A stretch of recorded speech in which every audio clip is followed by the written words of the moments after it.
नाज़रीन अस्सलाम वालेकुम। नाज़रीन, एक ऐसे वक्त में जब पाकिस्तान में कोविड-19 की एक सेकंड वेव जो है वो हिट कर रही है, उन शहरों को भी जहां पहले उतनी शिद्दत से नहीं थी, जैसे हैदराबाद को हिट कर रही है, मुल्तान को हिट कर रही है, उसी समय में उसी वक्त में हमारे सामने ये खुशखबरी आती है कि अमेरिकन फर्म फाइज़र और जर्मन फर्म बायोएनटेक ने यह दावा किया है, और दावा बड़ा क्रेडिबल है, कि उन्होंने कोविड-19 के ख़िलाफ़ एक क्रेडिबल वैक्सीन इन्वेंट कर ली है। और जो टेस्ट ट्रायल उसके हुए हैं उनको गालिबन फेडरल ड्रग एडमिनिस्ट्रेशन FDA का अप्रूवल भी उनको या तो मिल चुका है या मिलने लगा है, कि उन्होंने जो टेस्ट ट्रायल्स किए हैं वो 90% इफ़ेक्टिव और सही साबित हुए हैं। हालांकि जो क्राइटेरियन था वैक्सीन के लिए, क्योंकि वैक्सीन 100% सक्सेसफुल नहीं होती, क्राइटेरियन था 50% का, लेकिन फाइज़र की और बायोएनटेक की जो वैक्सीन है वो 90% सही साबित हुई है।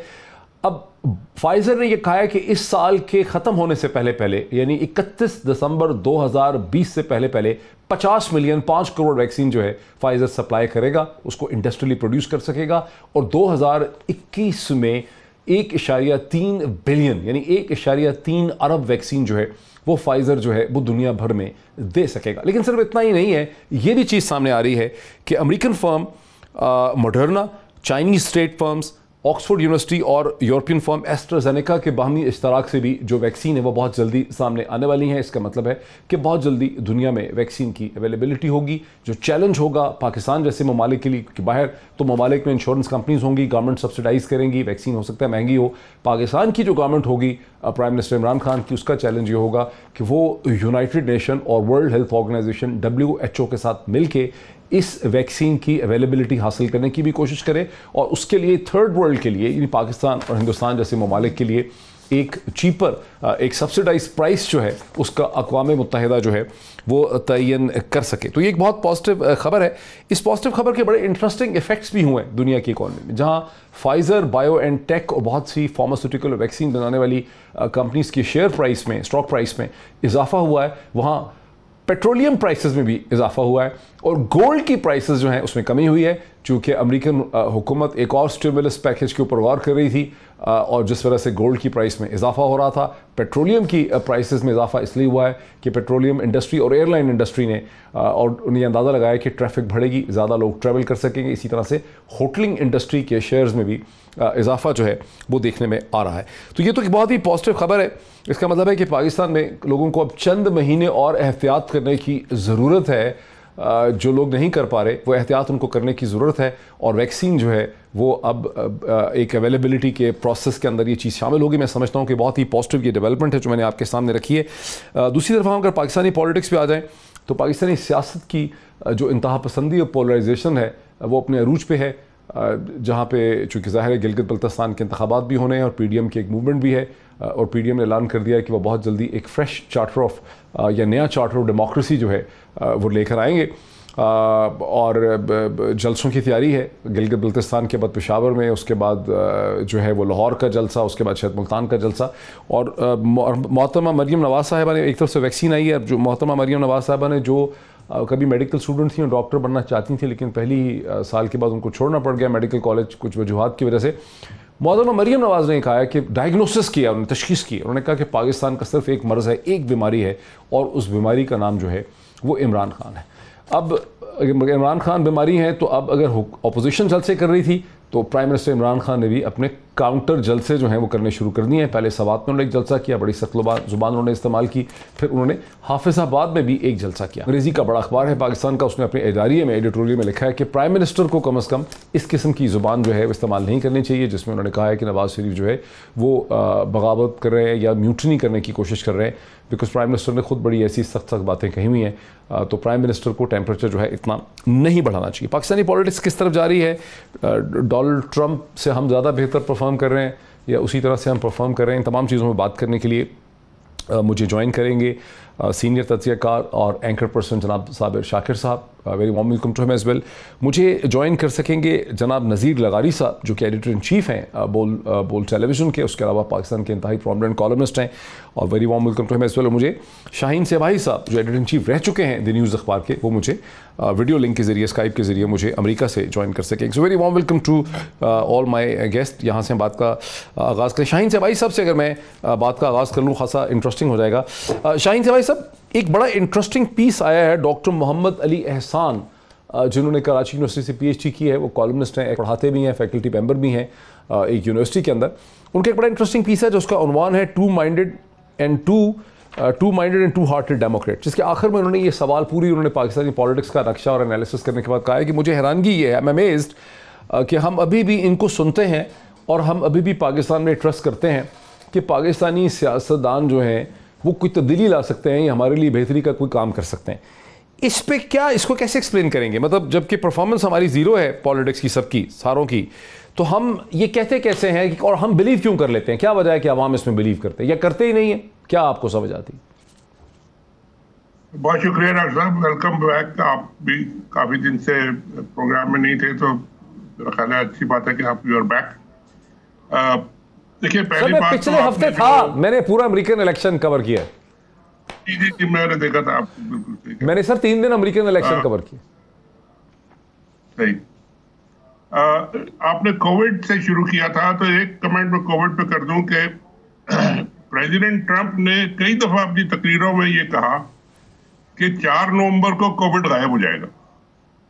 पर ये सारा का सारा जो शोर मचता है और सारे मीडिया पे कोविड कोविड कोविड कोविड जो होता है, ये सिर्फ मुझे हराने के लिए होता है। और अब वो हार गए, तो लगता यह है कि सारी अच्छी खबरें जो है वो कोविड की आना शुरू हो गई हैं। मगर ये नहीं कहता मैं कि ये उनको हराने के लिए कोविड किया गया था, लेकिन ये कि वो ऐसा ही रहा है कि अब सारी कंपनीज कह रही हैं कि हमारे टेस्ट पॉजिटिव हो गए, जो बड़ी अच्छी बात है और ये होना चाहिए था और होगा और बेहतर, सारे दुनिया के लिए बेहतर होगा, ये अच्छी बात है। मगर ट्रम्प साहब आप ये इल्जाम लगा रहे हैं कि ये जो फार्मास्यूटिकल, नहीं, आप कहीं ये इल्जाम लगा रहे हैं कि आज है 9 नवंबर, तो अगर ये खबर 3 नवंबर से 4 नवंबर से पहले आती तो डोनाल्ड ट्रंप इसे इस्तेमाल कर सकते थे, क्योंकि वो तो ये भी कह रहे थे ना कि बहुत जल्दी वैक्सीन आ जाएगी। मैंने उनकी स्पीचेस सुनी है, वो कह रहे थे कि वैक्सीन आएगी बहुत जल्दी। जी, मैं इल्जाम नहीं लगा रहा बिल्कुल, लेकिन ये कि ये पॉलिटिक्स के बयानात जो आते रहे वो है, और ये बिल्कुल सही है कि उन्होंने कहा था कि बहुत जल्दी वैक्सीन आएगी और मेरा ख्याल है जल्दी आ गई है, तो ये बात उनकी बिल्कुल ठीक थी। मगर वो अब हार चुके हैं, तो इसलिए अब वो उनकी इलेक्शन पे फर्क नहीं पड़ता। बाकी दूसरी बात जो आपने फरमाई कि डॉक्टर साहब ने लिखा है कि जी हम इनको ट्रस्ट कैसे करें, हमारे लोकल पॉलिटिशियंस को, ये बड़ी एक इंटरेस्टिंग बात है। देखिए, अभी आपने कहा कि एक चार्टर ऑफ डेमोक्रेसी पे बात हो रही है, नए चार्टर ऑफ डेमोक्रेसी पे। जो पहला चार्टर ऑफ डेमोक्रेसी हुआ था उसमें कुछ शायद थोड़ा सा मेरा एक 1% हाथ था कि मैंने बेनजीर साहिबा को सजेस्ट किया था कि ये आप जद्दा जाके नवाज शरीफ साहब से चार्टर करें, और उस वक्त दोनों मिलके फौजी डिक्टेटरशिप के खिलाफ ये चार्टर करेंगे। अब ये जो चार्टर ऑफ डेमोक्रेसी जो हो रहा है, अब इसकी जरूरत मुझे नहीं लगता। अब इसको होना चाहिए चार्टर ऑफ ऑनेस्टी, ताकि जो हमारे सियासतदान हैं, जो हमारे ये एक दूसरे के खिलाफ जो बातें करते हैं, जिस तरह की बातें करते हैं, अंदर कुछ करते हैं बाहर कुछ करते हैं, अंदर खड़े होकर कहते हैं कि जी हम लड़ेंगे, और बाहर जब निकलते हैं तो आके फौरन वोट दे देते हैं, 2 मिनट नहीं लगते और लोटे हो जाते हैं, पलट जाते हैं। तो ये जो एक ऑनेस्टी जो नहीं है हमारे सियासतदानों में, और यही बेसिक वजह है कि ये डॉक्टर साहब ने लिखा है कि जी इन पे हम भरोसा कैसे करें, वाकई भरोसा कैसे करें, क्योंकि इनका कोई ना सर है ना पैर है, ना इनकी किसी बात पे यकीन किया जा सकता है।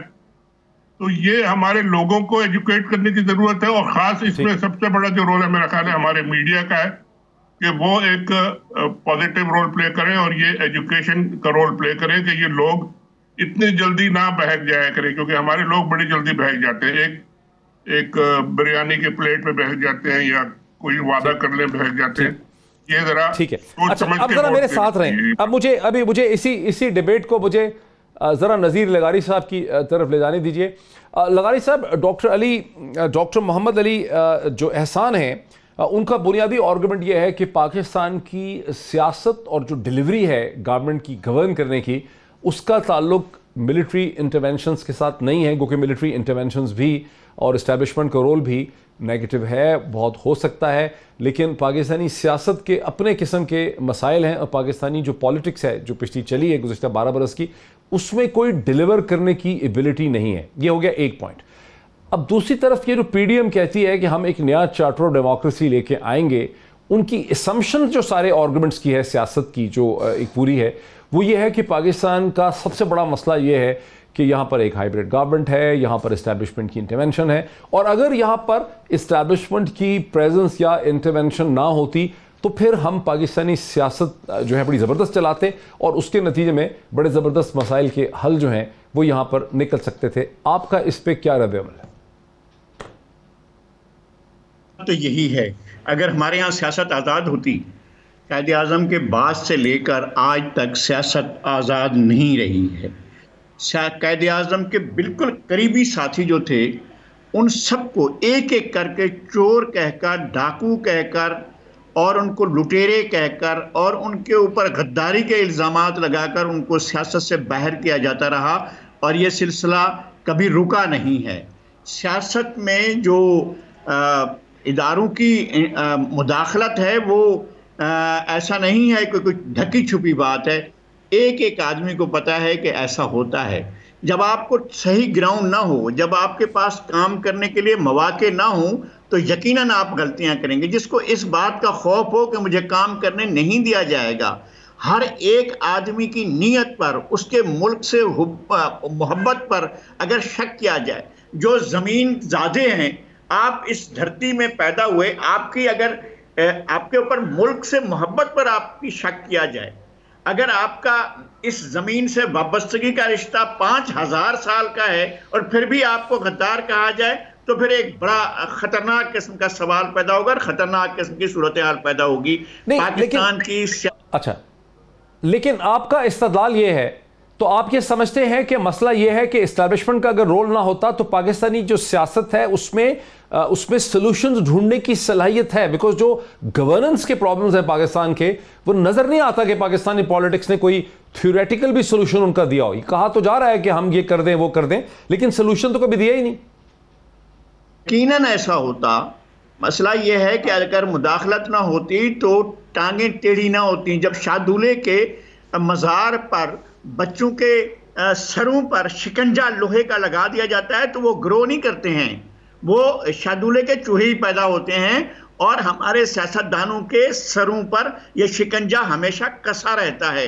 बेईमानी करने की इजाज़त होती है, बिल्कुल होती है, और उस पर कोई मुआवजा नहीं होता है। चोरी करने की इजाज़त होती है, करप्शन करने की इजाज़त, ठीक, बस जाहिर ऐलान नहीं होता है, लेकिन सिर्फ उसको बाद में किरदार। ठीक है, जरा साबिर शाकिर साहब को इसमें आने दीजिए।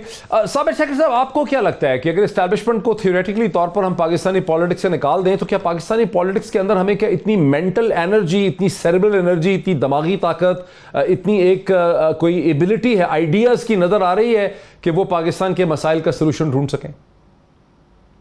देखिए, ये बुनियादी तौर पे बात ही गलत है और ये हो ही नहीं सकता, पॉसिबल ही नहीं है कि किसी भी स्टेट अफेयर से आप वहाँ की इस्टेब्लिशमेंट को निकाल दें। इस्टेब्लिशमेंट किसे कहते हैं जी? इस्टेब्लिशमेंट वो मशीनरी है जो मुस्तकिल तौर पे स्टेट अफेयर्स को चलाती है। उसमें सिविल ब्यूरोक्रेसी भी है, उसमें मिलिट्री ब्यूरोक्रेसी भी है, उसमें जुडिशल सर्विस के लोग भी हैं, जुडिशरी भी है। ये इस्टेब्लिशमेंट, इसको इस्टेब्लिशमेंट कहते हैं क्योंकि पॉलिटिकल फेस तो तब्दील होते रहते हैं। एक सियासी जमात आती है, दूसरी सियासी जमात चली जाती है। आज प्रेसिडेंट ट्रंप हैं, कल को प्रेसिडेंट जो बाइडन होंगे, और जैसे ही जो बाइडन आएंगे, पहला दिन होगा, तो उनके सामने जो पिछले 5-4 सालों में जो कुछ हुआ उनको कौन इन्फॉर्म करेगा? वो वहाँ की एस्टेब्लिशमेंट इन्फॉर्म करेगी, वो पेंटागन ब्रीफ करेगा, वो CIA ब्रीफ करेगा, वो FBI ब्रीफ करेगा, वो लोग ब्रीफ करेंगे, अटॉर्नी जनरल आके ब्रीफ करेगा। ये है एस्टेब्लिशमेंट। ये तो पाकिस्तान में एक जहालत की इंतहा है और एक लिबरल माफिया जो है वो मुसल्लत है, और वो बाकायदा तौर पे एक बैरूनी एजेंडे के जरिए यहाँ पे ये बहस पाकिस्तान में छेड़ी जाती है, और उसमें हमारे सो कॉल्ड दानिश्वर उसमें शामिल होते हैं कि जनाब एस्टेब्लिशमेंट तो स्टेट चलाती है। आज क्या प्राइम मिनिस्टर इमरान खान को पता है कि जनाब CPAC में पीछे क्या हो चुका है और आइंदा क्या करना है? वो एस्टेब्लिशमेंट बताएगी। वो एस्टेब्लिशमेंट फॉरेन ऑफिस में जो फाइलें पड़ी हैं पिछले 70 सालों से, उसके बारे में किसने ब्रीफ करना है? एस्टेब्लिशमेंट ने ब्रीफ करना है। और यही चीज़ आप इंडिया में चले जाएं, किसी भी मुल्क में चले जाएं, सिर्फ ये यहाँ पे रिवाज है हमारे यहाँ कि जनाब स्टैब्लिशमेंट के बगैर कोई भी स्टेट नहीं चल सकती। और ये एक इनका एक दीवानों का ख्वाब है जो ये इस तरह से अपने सर फोड़ते रहते हैं। और अब भी आपने देख लिया कि जो 16 अक्टूबर से सिलसिला शुरू हुआ और 25 अक्टूबर तक ख़त्म हुआ, और कल जो पीडीएम का इजलास हुआ उसमें जो माया नाज जो समझने वाले लोग हैं वो समझ गए हैं कि जनाब ये नवाज शरीफ और शरीफ खानदान जो है वो एक अपना ही एजेंडा लेके आगे बढ़ रहा था, ज़ाती मफाद का एजेंडा था, ज़ाती इंतकाम का एजेंडा था। और वो सारे मुसलसल ये बता रहे हैं कि जनाब ये एजेंडा नहीं चल सकता। तो कल पीडीएम के जो इजलास में ये जो तू तड़ाक हुई है वो सारी बातें वहाँ पे कन्वे कर दी गई हैं। बिलावल ने पब्लिकली आके कहा कि जनाब ये चीज़ें तय नहीं हुई थी और ना हमने आज तक ये तरीका कहीं देखा है। उन्होंने बीबीसी को भी इंटरव्यू दिया, समर अब्बास को भी दिया, बड़ा कैटेगोरिकली उन्होंने कहा कि ये तरीका जी नहीं चल सकता और ना हमने ये कभी देखा है। तो बल्कि वो हिसाब मांग रहे हैं उनसे। अच्छा, ब्रेक से पहले क्विक रिस्पांस ले लें लगारी साहब। लगारी साहब मेरा ख्याल है 30-40 सेकंड होंगे, जल्दी से। नहीं, मैं ये अर्ज करता हूँ कि ये दूसरी बात ये साबिर शाकिर साहब ने, लेकिन जो सियासत मामलात में मुदाखलत है वो बिल्कुल दूसरी चीज है। एकदम सियासतदानों को रांदाए दरगाह कर देना और उनको बिल्कुल खारिज कर देना। आप मौलवी ए.के. फजलुल हक को कहें कि जनाब तुम गद्दार हो और तुम जो है वो करप्ट हो, हुसैन शाही सोहरवर्दी को कहा जाए कि तुम गद्दार हो और तुम करप्ट हो, तो फिर मामला नहीं चलेगा, नहीं चल सकेगा। इसलिए कि पहले आप ये ना करें, उनका हुकूमत करना उनका काम है और मुंतखब होकर आते हैं और आप 3 महीने के बाद उनको निकाल देते हैं कि जाओ भाई तुम गद्दार हो और तुम्हारी हुकूमत तोड़ रहे हैं। यही हुआ था चवन में, जब उसको फ्रेंड जीत कर आया था, आपने उसके साथ क्या किया था? 3 महीने के अंदर अंदर उनकी छुट्टी कर दी थी और कहा था कि जाएं भी, आप तो बिल्कुल मिल चुके हैं इंडिया के साथ, एक साथ का जिंदगी भर। और बाद में फौरन बाद आपने फिर उसको गवर्नर बना दिया और कहा कि आप फिर वजीर दाखिला बना दिया और वही एस्टैब्लिशमेंट थी। एक दिन उसको गद्दार कहा, फिर उसको गवर्नर बनाया, फिर उसको वजीर दाखिला बना दिया। ये बात समझ में आने वाली नहीं। ठीक। अच्छा, मैं ब्रेक ले लूं। लोगों को यहाँ पर एक दिलचस्प बात ये भी है कि बहुत से लोगों को खुल के तो लोग कह नहीं रहे, लेकिन उनको यानी कुछ शक सा ज़रूर हो रहा है बहुत से लोगों को अक्रॉस द वर्ल्ड कि अमेरिका के इंतखाबात की स्विंग स्टेट्स में जिस तरह से पोस्टल बैलेट इतना ज़्यादा डला है, वहाँ पर भी शायद एक तीसरा कोई हाथ था जिसने असूली तौर पर यह फैसला कर लिया था कि डोनाल्ड ट्रंप अमेरिका जैसी सुपर पावर के लिए खासे अहमक हैं, मज़ीद 4 साल ऐसे नहीं चल सकेंगे। बहरहाल एक ब्रेक लेते हैं, ब्रेक के बाद डिस्कशन को आगे बढ़ाते हैं आफ्टर द ब्रेक। नाज़रीन वेलकम बैक। सीधा चलता हूँ शाहीन से भाई साहब की तरफ। शाहीन से भाई साहब, आप खुद एक बहुत बड़े अखबार के एडिटर इन चीफ रहे, उससे पहले भी बहुत दफ़ा आप एडिटर रहे अखबार के, अंग्रेज़ी अखबार के। बड़ा एक अखबार है जिसने अपने इदारिये में लिखा है कि वज़ीर आज़म इमरान खान जो हैं उन्होंने ढके छुपे बहानों के ज़रिए जलसे करने शुरू कर दिए सवात में और हाफिज़ाबाद में, और इनको तो ये जलसे ही नहीं करने चाहिए। और जो इन्होंने जलसों में इल्ज़ाम लगाए हैं नवाज शरीफ पे, इनको नहीं लगाने चाहिए, बिकॉज ये तो एक तो टेम्परेचर रेस कर रहे हैं, गलत बातें कर रहे हैं। दूसरी बात है कि ख़ुद जब उन्होंने कहा कि बिजली के बिल ना दें, रेमिटेंसेस ना भेजें बैंकिंग चैनल से 2014 में, तो वो दर हकीकत ख़ुद भी इसी किस्म की बातें करते थे जो बगावत के ज़ुमरे में आती थी। तो आपका इस पर क्या रद्द-ए-अमल है? डॉक्टर साहब, बिल्कुल जो एडिटोरियल है और जो इससे पहले मैं एक थोड़ा सा कमेंट करना चाह रहा था, जो स्टैब्लिशमेंट के रोल पे बात हो रही थी, मैं ये कहना चाह रहा था कि लगारी साहब बिल्कुल ठीक कहते हैं कि जिन पॉलिटिशियंस को नहीं करने दिया गया, रोका गया, हर जगह उनके सर पे वो जो उन्होंने कहा कि एक लोहा बांध दिया गया, ग्रो नहीं हुए शिकंजा। मगर जब पॉलिटिशियंस को मौका मिला, जब जैसे जुल्फ़िकार अली भुट्टो साहब को मौका मिला था, उस पर पूरी एस्टेब्लिशमेंट उनके नीचे थी, मगर उन्होंने दोबारा उनको स्पेस दिया कि वो फिर दोबारा ग्रो करें। एस्टेब्लिशमेंट ग्रो करके उनके ऊपर दोबारा आ गई। बेनज़ीर को मौका मिला, जब लाया गया दोबारा, फिर उन्होंने मौका दिया और वो कंडीशन कंप्रोमाइज करके आई। इसी तरह आजकल जो है, जो लेवल ऑफ हमारे पॉलिटिशियंस का कॉन्डक्ट और लेवल जो है, इसको ऊपर होना चाहिए एस्टेब्लिशमेंट के लेवल से, तो फिर आप डोमिनेंस क्रिएट करेंगे। यानी ये जबरदस्ती तो नहीं हो सकती ये बात, और इसलिए ये हमेशा उनका रोल रहेगा जब तक कि आप अपने आप को उनसे बेहतर साबित ना करें। जो इमरान खान साहब की बात की है, इसी कॉन्टेक्स्ट में आ जाती है कि आजकल का लेवल जो है हमारे डिस्कोर्स का, आप देख लें कि आप आजकल बिलावल साहब है या मोहतरमा मरियम है या खान साहब, इमरान खान साहब है, उनका लेवल जो डिस्कशन का है वो ऐसा है कि आप कैसे उनको कह सकते हैं कि आप बेहतर ऑल्टरनेटिव होंगे अगर आपको फ्री छोड़ दिया जाए। और फ्री तो खैर छोड़ा नहीं जाता, जाहिर है जैसा कि साबर साहब ने कहा कि एस्टेब्लिशमेंट का रोल तो हमेशा होता है और वो कंसल्टेटिव रोल होता है, लेकिन डोमिनेंट रोल नहीं होता। मगर हमारे पॉलिटिशियंस का रोल इतना छोटा है कि वो खुद ब खुद ही डोमिनेंट हो जाते हैं। अच्छा, अब जरा इस पे रोकें यहीं पे। नज़ीर लगारी साहब, ये जो एक दूसरा भी एक आर्गुमेंट है उसको देखने की ज़रूरत है कि ऑपोजिशन, एक चीज़ होती है इम्प्लीमेंट कर सकना कि आपको ताकत मिली है, आप प्रैक्टिकली किसी चीज़ को इम्प्लीमेंट करके दिखाते हैं। एक है कि कम से कम आप थ्योरेटिकल मॉडल देते हैं। दुनिया की बहुत ज़्यादा जो साइंस है, इवन नोबेल प्राइज़ जो मिलते हैं वो थ्योरेटिकल मॉडल्स के ऊपर मिलते हैं कि आपका एक खाका होता है। अब आप देख रहे हैं कि पीडीएम एक तहरीक चला रही है, गिलगित बल्तिस्तान में जलसे हो रहे हैं, बहुत जलसे हो चुके हैं।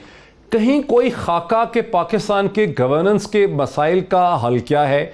ये तो कह दिया जाता है कि हम जी देखिए महंगाई कितनी हो गई है, भाई आप आटे की कीमत को कैसे कम करेंगे, आप पाकिस्तान का हेल्थ पॉलिसी का सलूशन कैसे देंगे, उसके लिए फंड मोबिलाइजेशन कैसे करेंगे, हिंदुस्तान को आंखें कैसे दिखाएंगे, कश्मीर का कुछ कैसा करेंगे, आप एक्सपोर्ट्स कैसे बढ़ाएंगे, इंपोर्ट्स को कैसे कंट्रोल करेंगे। और इस वक्त हम देख रहे हैं कि रुपया जो है वो बतदरीज उसमें इजाफा हुआ है, 10 रुपये से ज़्यादा अगेंस्ट डॉलर 158 पे है इस वक्त डॉलर जो है। ये सब चीज़ें तो कहीं डिस्कस होते आपको नज़र नहीं आ रही कि करंट अकाउंट पाकिस्तान का जो है वो पहली दफ़ा बहुत सालों के बाद पॉजिटिव हो गया है। तो इन जलसों के अंदर तो बेसिकली सिंड्रेला किस्म की स्टोरीज डिस्कस हो रही हैं, ये शहजादा ये शहजादी, वहां तो कुछ थ्योरी भी कोई नहीं है। इसकी क्या वजह? मैंने अर्ज किया ना कि जब ऐसी सूरत हाल होती है, जब जहन जकड़े हुए होते हैं, तो वहाँ से बड़ी बातें नहीं आ सकती हैं। हमारे यहाँ सियासतदानों को एक महदूद ग्राउंड में रखा गया, उसी में। मैं आपको इंतहाई आजिज़ी के साथ, इसलिए कि शाहीन साहब मेरे बड़े हैं और मैं हमेशा उनकी बहुत ज़्यादा इज़्ज़त करता हूँ, तो उनके साथ मैं बिल्कुल मकालमे में भी नहीं जा रहा हूँ। मुझे एक इंटरव्यू मैं आपको एक बहुत ही मुख्तसर वक्त में बताता हूँ कि गुल हसन साहब, लेफ्टिनेंट जनरल गुल हसन पाकिस्तान के साबिक आर्मी चीफ, बताते हैं कि भुट्टो साहब ने मुझे 20 दिसंबर को कहा, जब टेक ओवर हो गया, तो कहा कि भाई हम जो है वो आपको जो है आर्मी चीफ बनाना चाहते हैं, तो आप अपना इंटेंशन दें। तो उन्होंने कहा कि मुझे सोचने का टाइम दें। फिर वो सोचने के लिए एक अलग कमरे में चले गए। वो 1 घंटे तक सोचते रहे। ये खुद वो कह रहे हैं कि मैं सोचता रहा। फिर उसके बाद 1 घंटे के बाद जे रहीम आए। अब जे रहीम पार्टी में सेकंड पोजीशन रखते हैं, सेक्रेटरी जनरल हैं पार्टी के। तो मैंने उनको गालियां दी और मैंने कहा कि भाग जाओ, ये अभी मैं सोच रहा हूँ अभी तक। यानी बाकायदा वो गालियां मैं दोहरा नहीं सकता, वो गालियां उन्होंने दी और वो इंटरव्यू में छपी, वो और उनकी ज़िंदगी में छपी। ये सब कुछ हुआ है। जब भारी हुई एक शिकस्त हम खा चुके हैं, उस दिन, जिस दिन ये वाकया हुआ है, उस दिन जो है उसका मिजाज ये है, जो अब जो चीफ ऑफ जनरल स्टाफ है उसका मिजाज ये है कि वो सेक्रेटरी जनरल पार्टी का जो है उससे आराम से भी कह सकते थे। वो कहा, मैंने उसको फिर गालियां दी, मैंने कहा भाग जाओ, अभी मैं सोच रहा हूं। तो ये एक माइंड सेट है। मैं कह रहा हूं कि मुझे नहीं पता है कि ये माइंड सेट खत्म हो सकता है या नहीं हो सकता है, लेकिन वो सियासत को ग्रो नहीं होने देता है। और सियासत को क्या, यहाँ तो एक और भी प्रॉब्लम है ना, बहुत चीजों के बारे में बिल्कुल नहीं जानते होते हैं, हमें पता भी नहीं होता है कि क्या हो रहा है। हमें नहीं पता है कि काम होता है या कहीं और होता है, हमें नहीं पता है कि हमारे यहाँ पर तो हमारी इकोनॉमी के बारे में वजारत खजाना में और लेकिन यहाँ एक और भी प्रॉब्लम है कि हमें नहीं पता है कि बहुत से फैसले जो हैं वजारत उज़्मा वज़ीर आज़म हाउस में होते हैं, वज़ीर आज़म सेक्रेटरी या कहीं और होते हैं, किसी चीज का पता नहीं चलता है। बेनज़ीर ने बाहर आकर कहा था कि मैं I was mayor of Pakistan, I was not prime minister of Pakistan. तो ये मसाइल तो थे ना, ये मसाइल रहे हैं इस तरह के, तो जिसकी वजह से स्पेस कम हुआ है। लेकिन मेरा तो क्वेश्चन ये है कि पाकिस्तानी पॉलिटिक्स में कोई थ्योरेटिक आइडियाज भी हमें नजर नहीं आ रहे। डिबेट ये नहीं हो रही है कि पाकिस्तान में अगर गरानी है, महंगाई है, तो हम इसका हल कैसे निकालेंगे। हमने तो कभी नहीं सुनी। आपने कभी सुनी है कि कभी बात कर, मैंने ख्वाजा आसिफ साहब को असेंबली में सुना, इतनी अहमकाना उन्होंने बात की। पहले उन्होंने कहा कि आटा जो है वो 70 रुपए किलो का बिक रहा है, उसके अगले ही सांस में उन्होंने ये कहा कि हुकूमत को सपोर्ट प्राइस जो है आटे की, वीट की, वो 1600 से बढ़ा के 2000 कर देनी चाहिए। यानी इतनी ज्यादा लॉजिक की और अक्ल की तौहीन की जाती है पाकिस्तानी असेंबली में। इस पे क्या जवाब है आपका कि यानी अक्ल से कोरे हैं लोग? ख्वाजा आसिफ साहब ने जो बात की उसकी कोई सेंस नहीं। ये कहता हूं कि हमारे पास देखें, फिर बात करते हैं। एक तो हमारे सामने आप मौजूद हैं, आपका बड़ा तजर्बा है। हमारे सामने शाहीन साहबाई साहब मौजूद हैं और साबिर शाकिर साहब मौजूद हैं। मैं इनकी मौजूदगी में बात करता हूं। मैं ये कहता हूं कि जनाब, आप इकोनॉमिक अफेयर्स की तरफ जाते हैं तो फिर देखें कि मोहम्मद शुएब कहाँ से आए थे, फिर आप देखें कि बरकी साहब कहाँ से आए थे, फिर आप देखें कि शौकत अजीज कहाँ से आए थे, फिर आप देखें मोइन कुरैशी कहाँ से आए थे, फिर आप देखें महबूबुल हक कहाँ से आए थे। हमारी इकनॉमी को संभालने वाले लोग कहाँ से आते रहे हैं। हमारा मसला ही ये है कि हमने आज़ादाना पॉलिसियाँ नहीं बनाई। हमारी पॉलिसियाँ IMF की ख्वाहिशों के मातहत रही हैं। हमारी पॉलिसियाँ वर्ल्ड बैंक की डिक्टेशन के तहत रही हैं और वो लाए गए। और लाने के बाद मैं नहीं जानता था, मैं हल्फन कहता हूं, मैं नहीं जानता था कि मोइन कुरैशी साहब का जोग्राफिया क्या है और वो कहां से हैं और किस तरह से हैं। शौकत अजीज साहब का पता था कि उनके वालिद साहब रेडियो पाकिस्तान में थे और उन्होंने यहाँ पढ़ा था, सेंट पेट्रिक्स में पढ़ा था कराची में, ये तो हमें मालूम था। लेकिन हमने मोइन कुरैशी साहब के बैकग्राउंड का भी नहीं पता था। अचानक आए, वजीर आज़म बन के पाकिस्तान के, फिर चले भी गए, मालूम हुआ कि शनाख्ती कार्ड भी उनके। देखें, इस तरह नहीं होता है कौमों के साथ। इस तरह के मजाक दुनिया में कहीं और नहीं हो सकते, यहाँ होते रहे। हम इस सूरत हाल में कहेंगे कि हम ख्वाजा आसिफ को कहें कि भी इकोनॉमी पॉलिसी बनाओ, भाई हमारे दिमाग पर जो वो लोहे का खोज चढ़ा हुआ है वो तो हटे ना, फिर बनाएंगे पॉलिसियां। हाँ, अच्छा ठीक है। साबिर शाकिर साहब, हम तनकीद भी करते हैं बहुत गवर्नर स्टेट बैंक को, लेकिन गवर्नर स्टेट बैंक ज़ाहिर जवाब भी नहीं दे सकते। लेकिन वो जो बेसिकली पॉलिसी लेके चल रहे हैं, उस पॉलिसी के नतीजे में 10 - 10 रुपए डॉलर की कीमत 168 से गिर के 158 कुछ पैसों पे आ गई है। करंट अकाउंट डेफिसिट जो है वो हमारा पहली दफ़ा बहुत सालों के बाद जो है वो पॉजिटिव हुआ। ऐसा लग रहा है कि चीज़ें किसी डायरेक्शन में जा रही हैं, लेकिन लगारी साहब ये समझते हैं कि जो लोग बाहर से आते हैं वो नेसेसरली वो नुकसान ही पहुँचाते हैं। देखें, लगारी साहब बहुत काबिल एहतराम हैं और वो तारीख से वाकिफ़ हैं, लेकिन मसला ये है कि मैं जनरल कमर जावेद, मौजूदा लीडरशिप की बात हो रही है ना, मिलिट्री लीडरशिप की, ये जो मौजूदा फेज़ शुरू हुआ है ये कहाँ से शुरू हुआ है? पीपल्स पार्टी ने 5 साल हुकूमत की और उसके बाद यूसुफ गिलानी डिस्क्वालीफाई हुए, तो वो GHQ ने तो नहीं किया था, वो ना ही PCO जजेस ने किया, ना ही मुल्क में मार्शल्ला था। सैयद यूसुफ गिलानी एक सुप्रीम कोर्ट के फैसले की नतीजे में फारिग हुए, पार्लियामेंट ने मुद्दत पूरी की। उसके बाद आ जाते हैं जनाब नवाज शरीफ साहब, जी हाँ, उसमें भी पार्लियामेंट ने मुद्दत पूरी की और नवाज शरीफ साहब खुद गए सुप्रीम कोर्ट कि जनाब ये मसला हल कर दें पनामा का, और चीफ जस्टिस ने वापस लिखा कि जनाब पहले TORs बताए जाएं, डोमेन बताई जाए, उसके बाद करेंगे। और एक दफ़ा हमने army chief general Qamar Javed Bajwa साहब से पूछा कि जनाब ये आप लोग तैयब उर्दवान के ख़िलाफ़ फ़ौज ने बगावत की तो लोग निकल आए सड़कों पे, तो जनरल बाजवा ने कहा कि मैं भी यही कहता हूँ हमारे सियासतदानों को कि वो अपने आप को पहले तैयब उर्दवान वाली पोजीशन पे जाके ले जाएं, वहाँ पे ले जाएं, और जब उनका कद काठ इतना बड़ा हो जाएगा तो किसी जर्नैल को, किसी फौजी अफसर को ये जुर्रत नहीं होगी कि वो गवर्नमेंट संभालने का कू करने का सोचे भी। मसला ये है कि इनकी अपनी नाअहलियाँ हैं। और क्या ये जो मौजूदा फेज़ है, क्या नवाज शरीफ साहब को GHQ ने डिस्क्वालीफाई किया? सुप्रीम कोर्ट का 5 मेंबर्स लार्जर बेंच, उन्होंने कितने मौके दिए नवाज शरीफ साहब को? क्या आप आएँ सिर्फ 3 लफ्ज़ों में बता दें कि ये मनी ट्रेल क्या है, ये पैसे कहाँ से आए, कैसे गए, इतनी सी बात। उन्होंने कतरी ख़त भी नहीं छोड़ा, कभी कतरी ख़त ले आते थे, कभी नवाज शरीफ का खिताब कौमी असम्बली का सुन लें, मीडिया टॉक सुन लें, सिर्फ एक सवाल का जवाब नहीं दिया उन्होंने। और उसके बाद जब एग्जॉस्ट होने के बाद फिर GIT बनी, GIT को भी जवाब नहीं दिया, फिर एहतसाब अदालत ने फैसला दिया, वो हो गया।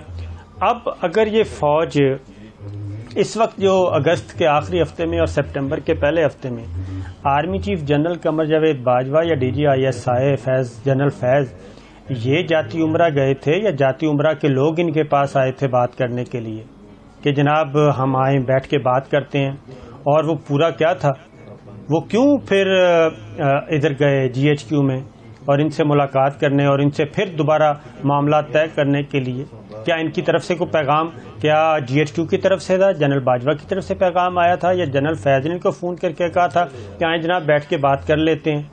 तो जब ये सारी चीज़ें खुद जाते हैं उधर, बार बार जाते हैं, और शाहीन शहबाज साहब भी, लगारी साहब भी बहुत अच्छी तरह जानते हैं कि या तो आप कंडोलीज़ा राइस के ज़रिए आप इक़्तिदार में आते हैं और मामला तय करते हैं, NRO के ज़रिए जो आप इक़्तिदार संभालते हैं तो आप डट जाएं।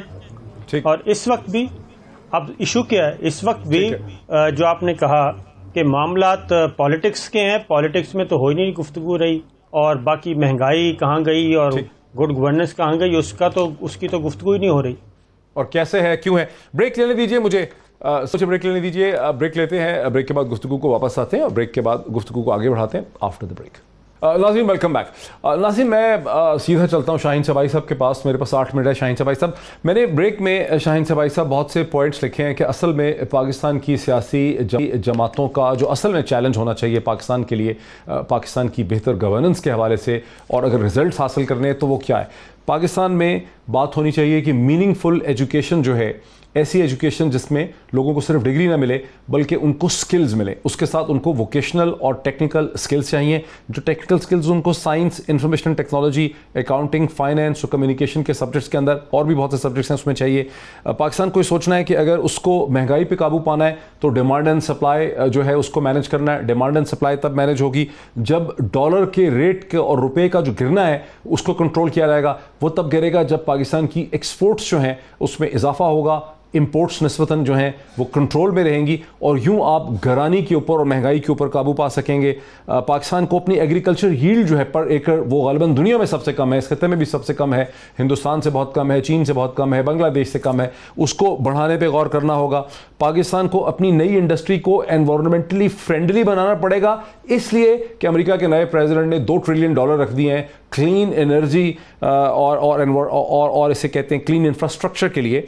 और Paris convention on climate change में अमेरिका वापस जा रहा है और जीरो इमिशन रेट की उनकी कोशिश है। इसका मतलब है हमें इन तमाम चीज़ों से हमें इनको डिस्कस करना पड़ेगा। तो शाहीन शहबाज साहब, कुछ और आप इस पर पॉइंट ऐड कर रहे हैं तो कर दें, क्या वजह है कि पाकिस्तान का कोई भी सियासतदान ये चीज़ें डिस्कस नहीं कर रहा? देखिए डॉक्टर साहब, ये बातें बिल्कुल सारी जो है ये करने की हैं और अर्जेंट है, लेकिन इससे पहले हमें 2 बातें करनी पड़ेंगी जो कि हम अभी तक नहीं कर सके। एक तो हम एक दूसरे को रिकॉग्नाइज ही नहीं करते, पॉलिटिशियंस एक दूसरे को रिकॉग्नाइज नहीं कर रहे और हाथ ही नहीं मिला रहे, एक्सेप्ट ही नहीं कर रहे। और दूसरी सबसे इम्पोर्टेंट बात जो है वो ये करने की जरूरत है कि आप ये चोरी और करप्शन के इल्जामात को अलग कर दें और बाकी पॉलिटिक्स को अलग कर दें। ये जब तक आपने मिक्स करके रखी है, दोनों को एक दूसरे पर कंडीशनल बना दिया है, तो ये मामला डेडलॉक है। आप ये कह रहे हैं कि जी ये करप्शन के मामला चलने दें अदालतों में और जहां जहां चलते हैं, बाकी बातों पे आए सब बैठे और बात करें। और मेरा ख्याल है कि सब तैयार है, इमरान खान साहब भी कहते हैं कि इसके अलावा हम बात करने को तैयार हैं, बाकी लोग भी इस पर तैयार हो जाएं। मगर ये पर्सनल जो उन्होंने बना लिया है कि जी सारा 1 पॉइंट एजेंडा रह गया है कि जी इमरान खान को हटा दो, चले उसके बाद क्या होगा, उसके बाद कैप्टन या जनरल इमरान खान आ गए तो फिर आप क्या करेंगे, और ये मसला तो इस तरह हल नहीं होगा। तो ये सारा आपने जो एजेंडा दिया है बिल्कुल ये सही एजेंडा है और इसी पे चलना चाहिए, लेकिन ये पहले ग्राउंड रूल्स तो तय करना है कि जी हमने किन रूल्स के तहत चलना है। ठीक है। साबिर शाकिर साहब, आपके ख्याल में सबसे बड़ा मसला है क्या पॉलिटिक्स का? मैंने तो खासे इश्यूज जो हैं वो गिनवाए हैं, आपके सामने रखे हैं मैंने टेबल में, कि असल में ये वो इश्यूज हैं अगर हमको वाकई महंगाई का हल निकालना है, गरानी करनी, आलू टमाटर सस्ते करने, तो ये इस तरह से होंगे। बिल्कुल सही बात कही है आपने भी और शाहीन शहबाज साहब ने भी, कि असल तो लोग मुंतखब करते हैं पॉलिटिशियंस को, हम सारे मिल के इसलिए करते हैं कि वो स्टेट अफेयर्स को चलाएं और रियासत को एक वेलफेयर स्टेट बनाएं और आवाम के मसाइल का हल तलाश करें, और पार्लियामेंट में ऐसी लेजिस्लेशन हो और ऐसी गवर्नेंस हो कि जिससे आम आदमी से लेके हर शहरी को रिलीफ मिले और उसके मफादात का तहफ़्फ़ुज़ हो। ये है, लेकिन ये आने के बाद होता यही है कि फिर बदकिस्मती से ये अपने मैंडेट को फिर अपनी मर्ज़ी के मुताबिक उस मंशूर को निकाल लेते हैं जो इनके पॉकेट्स में होता है। वो मंशूर जिसका ऐलान किया होता है, वो मंशूर जो मंशूर दिखा के इन्होंने वोट लिया होता है उस मंशूर पे फिर ये अमल नहीं करते, और यही हमारा अलमिया है। और उसके बाद फिर हम हो जाते हैं जी इख्तदार भी नहीं बल्कि ज़्यादा से ज़्यादा पावर जो है इख्तियार वो कैसे लिया जाए, और उसके अकॉर्डिंगली हम उसी के इर्द गिर्द घूमते रहते हैं। इस वक्त भी जो मौजूदा गवर्नमेंट का भी यही हाल है कि सबसे ज़्यादा तवज्जो उसको गवर्नेंस पे देनी चाहिए, गवर्नेंस पे आएँ और महंगाई सोशल वेलफेयर के काम करें, महंगाई को कंट्रोल करें और आम आदमी के मसाइल हल करें। लेकिन मौजूदा गवर्नमेंट का भी अलमिया ये है कि वो भी एक अकाउंटेबिलिटी का जो एक नैरेटिव है उससे हटने के लिए तैयार नहीं है।